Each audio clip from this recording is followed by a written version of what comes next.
Donc Muriel, alors évidemment, travailler demain, toi le monde du travail, de l'entreprise, tu le connais très bien. Tu as notamment travaillé chez Dassault Systèmes. Tu sais quoi à l'époque, Muriel, chez Dassault Systèmes? J'étais DG adjointe Dassault Systèmes. C'était un bon souvenir, c'est une belle période ça? Excellent. Mais moi, c'est les deux boîtes de mon cœur, c'est Danone et Dassault Systèmes, la tech et la grande conso, le monde des marketeurs, le monde des ingénieurs. Donc je suis vraiment ravie d'avoir connu les deux univers. Tu as été également directrice générale de Business France. Oui. Ça a été une belle période, ça aussi? C'est surtout que j'ai été amenée par le gouvernement, c'était Emmanuel Macron et Laurent Fabius à l'époque, qui étaient ministres des Affaires étrangères et de l'économie, en croisé, et qui m'ont demandé de prendre Ubifrance, que les gens dans le vignoble connaissent bien, et la FI pour les investissements étrangers, l'ancêtre de Choose France, pour les fusionner, et on a créé ensemble Business France. Et effectivement, c'est le moment où on commence à voir la France qui monte de la 3e à 2e et la 1re place.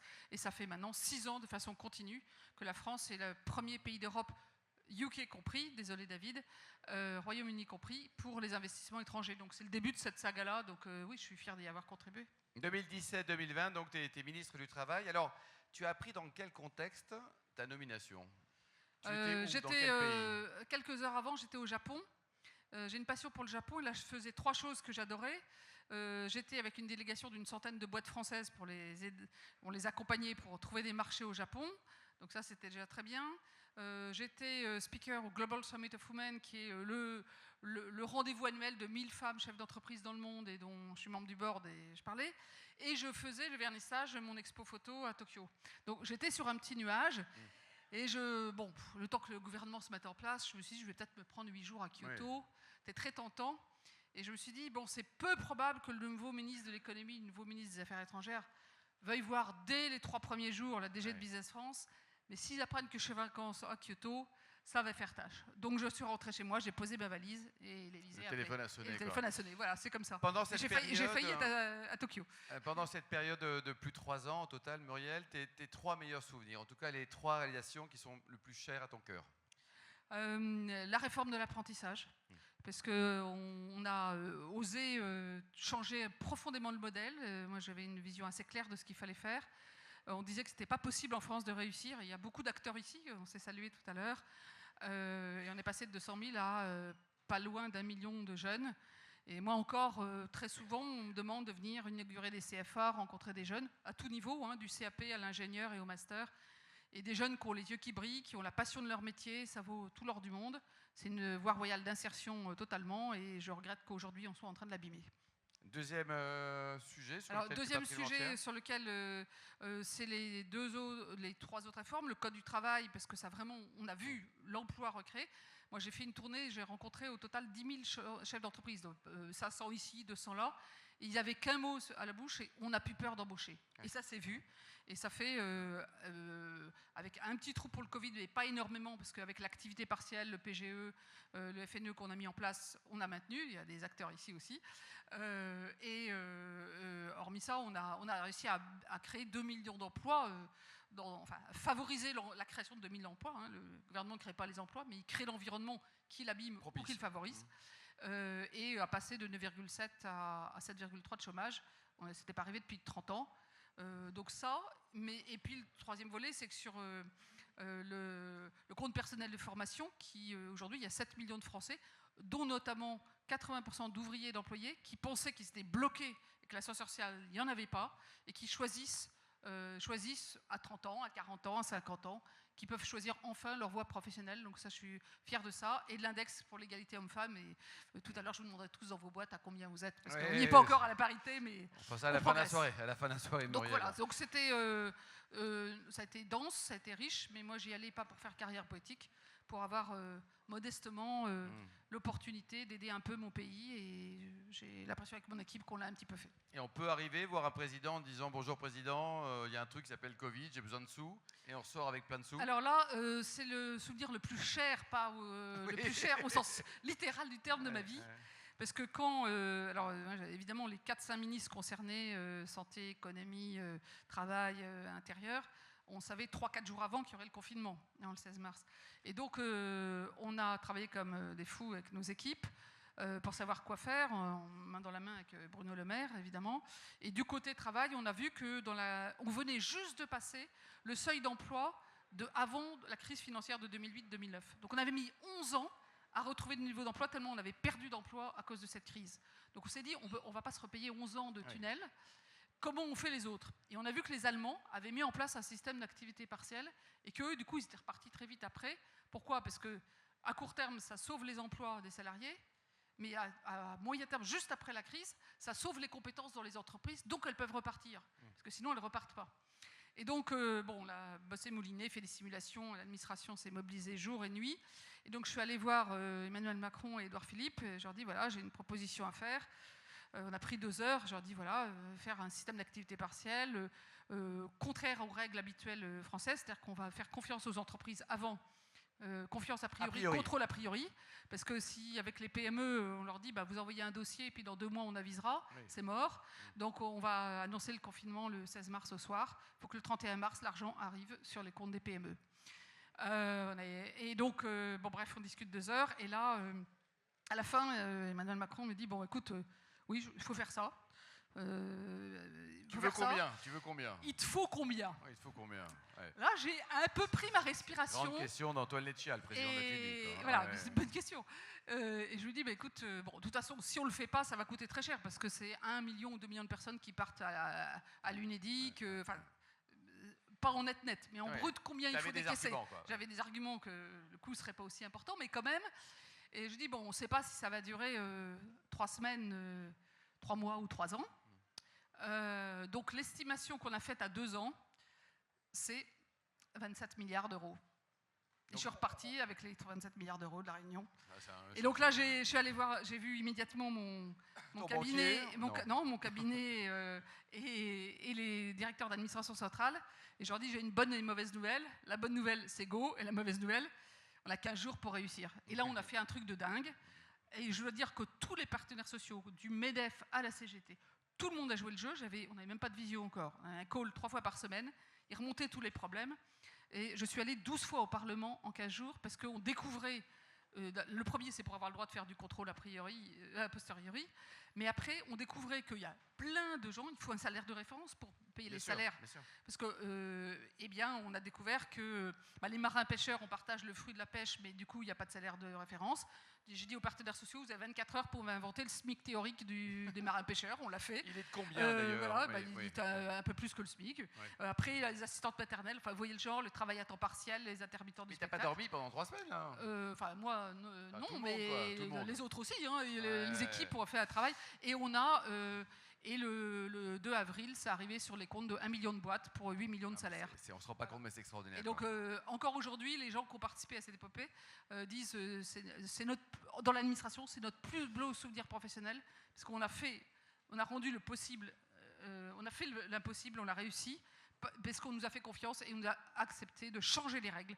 Malheureusement, après on est revenu aux règles d'avant, on aurait pu garder un peu de l'agilité qu'on a eue. Muriel, donc ça c'est ton dernier ouvrage aux éditions Glénat. La famille Glénat étant des fidèles membres du Wine Business depuis des années. On salue Jacques et Marion et toute l'équipe. Hein. Donc là, c'est une BD travaillée demain. Donc il y a un témoignage de 13 personnalités aussi différentes que Christine Lagarde, qui aime beaucoup le club, Thierry Marx ou Philippe Martinez par exemple. Donc comment tu as pensé la chose? Alors moi je fais beaucoup de conférences sur le futur du travail, partout en France, parfois avec le Wine Business Club d'ailleurs souvent, et puis j'en fais aussi à l'international beaucoup. Et donc sur comment l'intelligence artificielle, la transition écologique, le choc démographique nord-sud et le changement du rapport au travail vont bouleverser le travail dans les 10 ans qui viennent à une vitesse et une ampleur tout à fait inédite, même dans l'histoire de l'humanité. Et donc, je fais beaucoup de conférences là-dessus. Donc, évidemment, un éditeur m'a dit, mais faites un nouvel essai là-dessus. Et je me suis dit, qui le vendredi soir va acheter un essai sur le futur du travail pour son week-end? Moi, je ne suis pas sûre de le faire. Les insomniaques, peut-être. Voilà. Et donc, je me suis dit, mais en fait, on n'a pas eu de débat de société là-dessus. Donc, il faut faire un BD, il faut faire un ouvrage qui permet un débat de société. Et donc je me suis dit, de toute évidence, c'est la BD. J'adore la BD. Moi, je suis BDophile. Enfin, je suis livrophile, mais BDophile. Et donc je suis allée voir Jacques et Marion Glénat. Je leur ai dit, je vous propose de faire une BD sur le futur du travail. Et pour que ça soit un débat, il ne faut pas que ça soit mon propos illustré. Je vais ouvrir le panel à des personnalités dont je vais reparler. Ils ont dit, génial, ok, banco. Et donc j'ai demandé à 13... donc j'ai un co-scénariste, un journaliste spécialisé de BD, Mathieu Charrier, et un dessinateur de talent, Nicobi. On a travaillé tous les 3 en équipe. Mais donc, moi, j'ai proposé à 13 personnalités, 7 femmes, 6 hommes. Vous connaissez mon engagement pour l'égalité homme-femme, donc c'est proportion normale. Et j'ai demandé à Christine Lagarde, Marie-Lise Léon et Philippe Martinez, Benoît Bazin, patron de Saint-Gobain, Pascal Demurger, la Maïf, Sophie Bellon, Sodexo, Thierry Marx, mais Aurélie Jean sur les algorithmes, Jasmine Manet, qui est une jeune. C'est bien, mais Philippe Martinez donc, quand même, non? Et bien, tous leur a demandé, et ils m'ont tous dit oui. Et c'était en me disant, on te fait confiance, ou on fait confiance selon qu'on se tutoyait ou pas. Et 2, ils ont fait confiance qu'on allait les faire personnages de bande dessinée. Alors, il y a quelques DIRCOM qui ont eu un peu des sueurs froides. Hein. Mais ils ont tous dit oui. Et donc, on les a interviewés. Ce sont leurs vrais propos. Ils ont validé les propos. Mais pour que ça soit pas casse-pied et pas des interviews à la suite, on a inventé une vraie fiction. Donc, c'est un documentaire fiction. Et il y a l'héroïne, elle s'appelle Soraya. Elle est au lycée. Elle doit faire un exposé sur le futur du travail. Et sa grand-mère qui est DRH de la fameuse entreprise Pépin Malin, que vous ne connaissez pas encore et que vous allez découvrir bientôt, qui fait des parapluies. Comme par hasard, les copines avec tout le monde. Et donc, ils vont se balader en Inde, au CHU de Montréal, en Inde avec Benoît Bazin, au CHU de Montréal, au Religion, en Afrique, un peu partout. Et dans les cuisines mode d'emploi, chez les déterminés avec Moussa Camara. Enfin, il y a un peu tous les angles. Et du coup, c'est vivant parce qu'il y a une vraie histoire, il y a beaucoup d'humour et beaucoup de sérieux. Donc, ça vous confortera dans l'idée quand vous discutez avec vos enfants. Parce que beaucoup de gens l'utilisent pour discuter avec leurs collègues au boulot.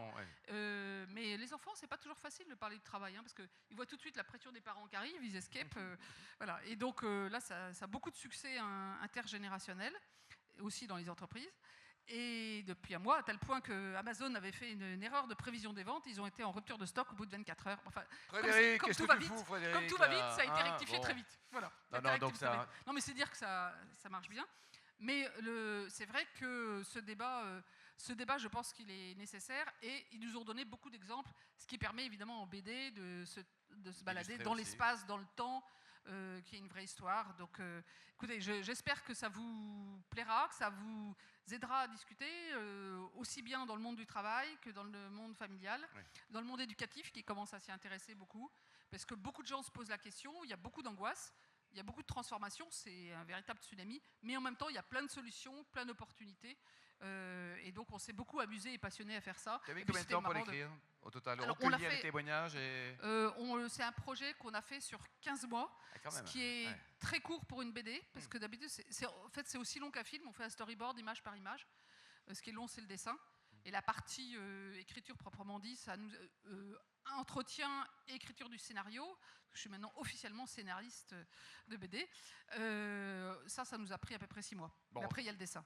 Dis-moi, est-ce que tu peux conseiller un bon bouquin ou des bonnes photos à Frédéric qui adore les photos d'oiseaux? Oui, il y a un livre qui s'appelle Matrice des mondes, qui est mon livre de photographie. Toute la première partie sur les oiseaux maritimes migrateurs.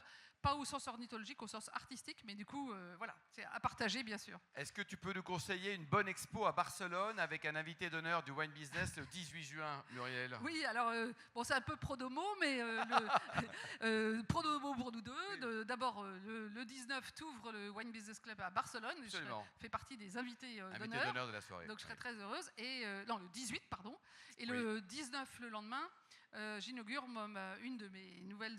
J'ai des expos photos dans 10 pays, et ma prochaine expo photo est c'est pas un hasard, à Barcelone le lendemain. Donc tous les gens qui viendront au Business Club le 18 seront invités au vernissage le 19, parce que je pense que l'art est important dans le business. L'avenir est tellement incertain que si on ne développe pas la sensibilité, l'imagination et la créativité, on ne saura pas inventer la suite. Donc, vive l'art pour tous. Avant les questions spontanées, est-ce que tu aurais une bonne fondation à nous conseiller, par exemple, sur laquelle on pourrait investir? Vous savez, les petites fondations aussi sont intéressantes. Oui. Il y a une petite fondation que j'ai créée qui s'appelle Sakura, où on aide des artistes émergents qui sont engagés sur les sujets de société. Parce que quand vous êtes... de quel pays? De quelle origine? International, mais disons c'est moitié France et moitié à l'international. Parce qu'un jeune ou un moins jeune qui a du talent artistique, mais qui veut faire son premier court-métrage, son première série de performances, s'il n'a pas de moyens personnels, il ne peut pas le faire. Et ce qui fait que du coup, dans les DRAC, les FRAC, les conseils régionaux et les grandes fondations, on leur demande des preuves. Oui. Alors nous, on fait comme le seed money dans la tech, on donne de l'argent pour des projets / porteurs de projets auxquels on croit. Et depuis 12 ans qu'on fait ça, il y a quelques beaux succès et les autres, ils ont cheminé. Donc voilà, et donc on cherche du mécénat. Donc, faut pas hésiter. Sakura, Comment s'appelle la fondation? Sakura, comme l'éblouissement des fleurs de cerisier au Japon. Bah, c'est naturel.